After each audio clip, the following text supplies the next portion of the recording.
lions and lionesses.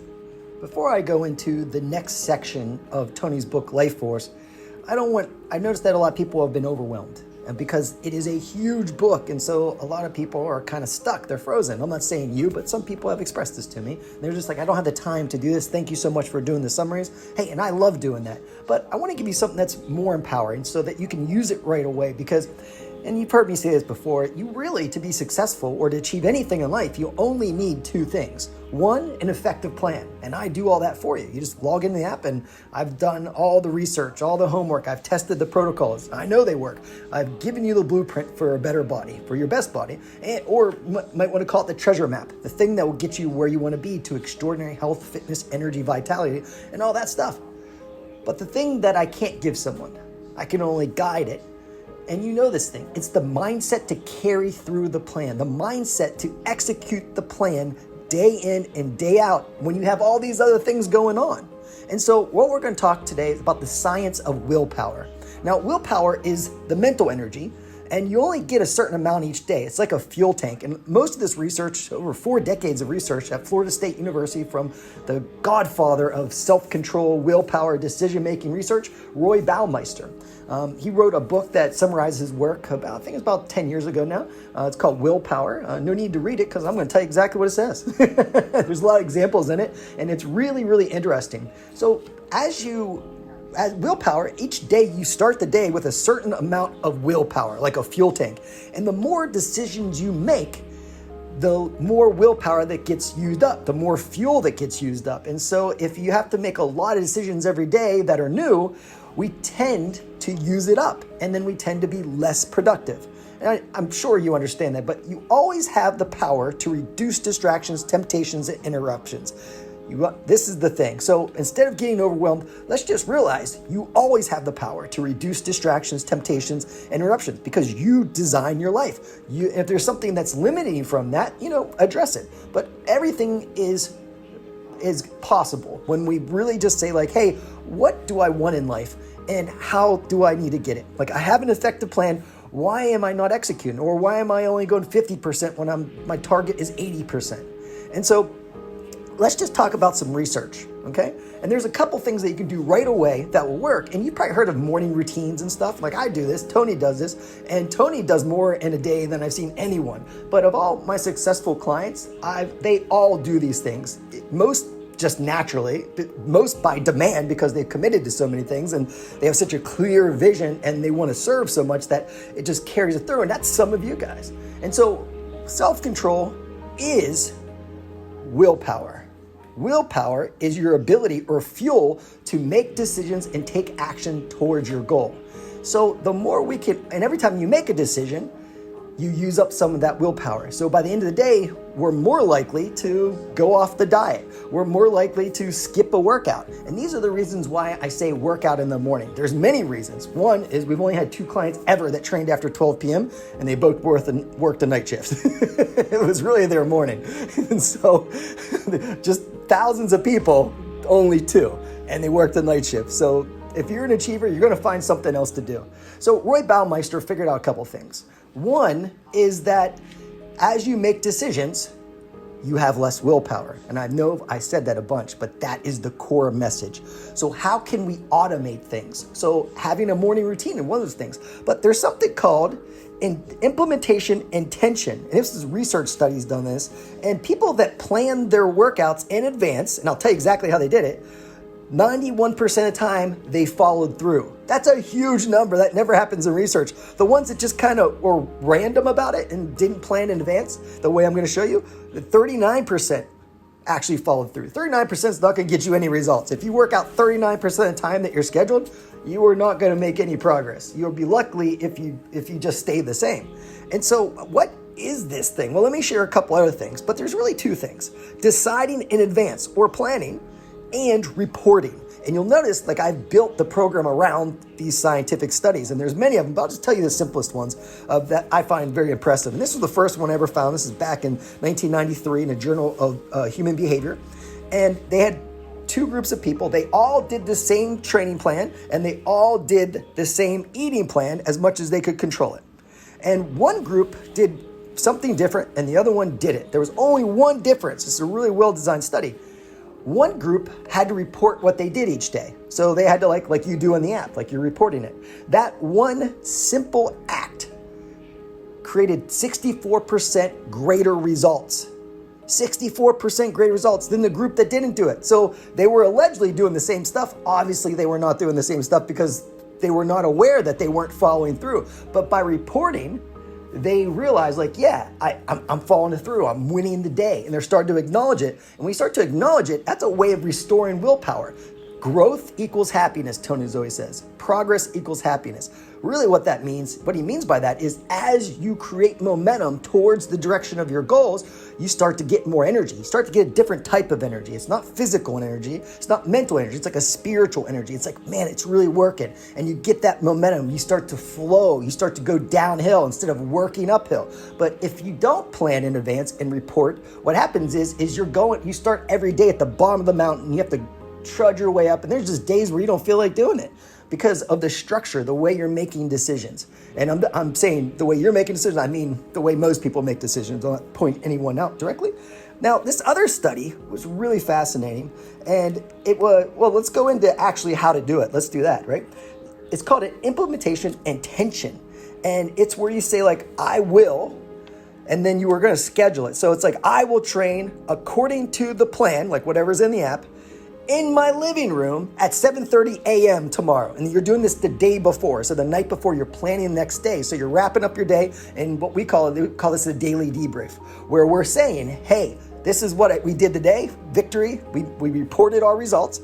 And then now you're saying what you're going to do the following day. And by doing that before you go to sleep, sometime before you go to sleep, you've already fed your subconscious mind saying like, hey, this is what's going to happen. Because I said it and now I'll do it. And you'll actually sleep on it. But if you wake up and you're like, oh, what am I going to work out today? It's very unlikely you'll work out. One, and if you do, you're going to use up a lot of willpower. So how can you automate it? And you've probably heard about Steve Jobs. He always wore the same black turtleneck, same shoes, same everything. Why was that? To increase willpower and self-control, to improve decision-making, which is all research proven, mainly by Roy Baumeister's lab at Florida State. So does that mean you have to wear the same clothes every day? I lay out my clothes every night because I don't want to use up my willpower. So like my entire morning is structured and my number one priority is helping Tony Robbins. And so I know when he wakes up, so I know how much time I need. And here's a cool study, 4 hours of focused work. When they actually track people, there's an app that's tracked thousands and thousands of people. They're documenting their activity. And what they found is when they look at people's actual productivity in a day, the highest performing people they do focused work for 4 hours a day. And most people are doing like less than an hour.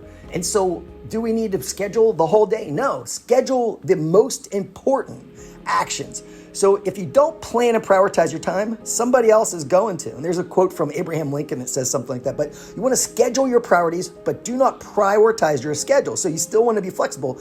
Like Tony has a system called RPM. And the RPM stands for result, purpose, massive action plan. I don't think it needs to be a massive action plan because I tried that. It felt overwhelming to me. And I'm not saying there's one system for everyone. I want you to understand the principles so you can put them into work in your life. And so what is the result? What's the outcome that you want? And then what's the purpose? Why am I doing this? Why is this important? What goal does it move it towards? Sometimes you find out it doesn't relate to anything. It's just something you got to do because you said you were going to do it. And then in the future, you're like, I'm not going to waste my time on this again. So it makes sure that your actions are productive actions. And the last thing, the massive action plan, what I say is, what's my next intelligent step? And is it worth the time? That's what I want to do. And so that's how I do this. But what we want to do is we want to have a system where we're just taking a few minutes each day to report what we did that day and then decide what we're going to do the next day. And can we automate that schedule? So I wake up and I drink water, I pray, I train, then I write out what the priorities for my day are already. I repeat them and I look at my goals. I have a sheet of like my vision for my life and how I'm going to serve. And I mean, this might be extreme. I'm a weirdo and I'm Tony Robbins' best friend. So that probably says enough, right? and so once I do that, I just want to deepen that in my subconscious. And then I schedule all my calls and everything so that I get everything done, because once I start with Tony, I have no clue what's going to happen. I don't have a schedule of my own. And so so I know there's these 4 critical hours where I need to get the most important things done. And for me, the spirit is very important to me. And I think it's important to everyone. And the next thing is training is super important to me. And then I always have my food automated. I eat at the same time every day with it probably at 30 minutes, honestly. And I eat 4 times a day. And that's just what works for me, because another part, Roy Baumeister's research is blood sugar levels. So high performers eat on a regular basis. They don't skip meals. They don't have days where they eat 1 meal and a day they eat 10 meals. They have a consistent amount of meals at about the same time, and that gives them stable blood sugar levels. That is even energy. You don't have ups and downs in energy. It's really cool. It's a simple thing anyone could do. So it's one of the first steps is schedule your training, schedule when you're fueling up, and schedule your most important priorities. If you do that, it only takes like 5 minutes a day, literally. It takes me, like at first it takes longer because it's new, like anything new, you have to develop a new skill. And so now I can literally schedule my entire week in about 10 minutes. And then once I have the week done, and I do that on Sundays, but you can do it any day of the week. And then each day it takes me 3-4 minutes to be like, hey, this is what we did today. And tomorrow, this is what I'm going to do too. Awesome. And so and it starts to become consistent because you know what your priorities are. But just remember, it is that simple. Report what you did today. So go in the app for working out, but also report with yourself. Or if you have someone in your life that you spend a lot of time with, you can tell them if you want. Like me and Andrea do this each day. And so what we do, that little thing of reporting and deciding and scheduling your priorities the next day is all it takes to maximize your results. Like I said, 91% success rate, 64% greater results. This is blows my mind how simple it is. But it's so simple, people tend to neglect the simple things. Like drinking enough water is literally life-changing. Exercising, resistance training, there's a whole book, 700 pages of Tony's book, and there's just a little section of exercise because so many people have written entire books about it. It's not complicated, but if you're not doing that, that's 95% of your results. Those things I shared in the last audio of those 10 things, there's 10 actions that if you don't do that, then you're going to need these miraculous breakthroughs to save your body. I don't want to create any fear because you're already doing it, so you're good. But if you really want to create change, you want to put yourself in state and plan. So the purpose of training is what? To lose weight? No, that's not it at all. If you do it like that, you will eventually not do it because it's not a great enough purpose. We want to do it because inside of each human, you have 2 options. And when you were watching cartoons as a kid, you'd see the cartoon character and on one shoulder is a devil and one shoulder is an angel, right? That's the thing that's been going on. There's always good and evil. And at any point, we can either be our true selves, which is love-based emotion, where we're constructive, we're expanding, we're creating, we're lifting others up, or we can be destructive towards ourselves and others. And that's a choice. And if you just make it just random, about 50% of the time, you're probably going to be one way or the other way, and you're good people, but most people wouldn't be that good, right? So we train to connect to the lion or lioness. That's what we're talking about, right? Love-based emotion, to make that your default, because from there, you get that different type of energy that is relentless, that energy that does not go away because you're working for a higher purpose. It's not physical energy. It's not nutritional energy. Those are important. It's not mental energy. Very important. But the strongest energy, the thing that drives Tony and The Rock and all these other people that I've worked with that are, doing big things, is spiritual energy. They're tapping into that part of their soul, their spirit, that gives them the drive, the energy, the motivation, and just the enjoyment of crushing it and making a difference in the world. All right, I'm going to wrap it up there, my friends. Let me know what you think of here. And if you want me to talk about anything specific in the book, I got a bunch of recommendations. I just want to see what the most popular is. I would love to do that for you. And any questions you have, just hit me up or hit Andre up. We'd love to help you. Have a great one.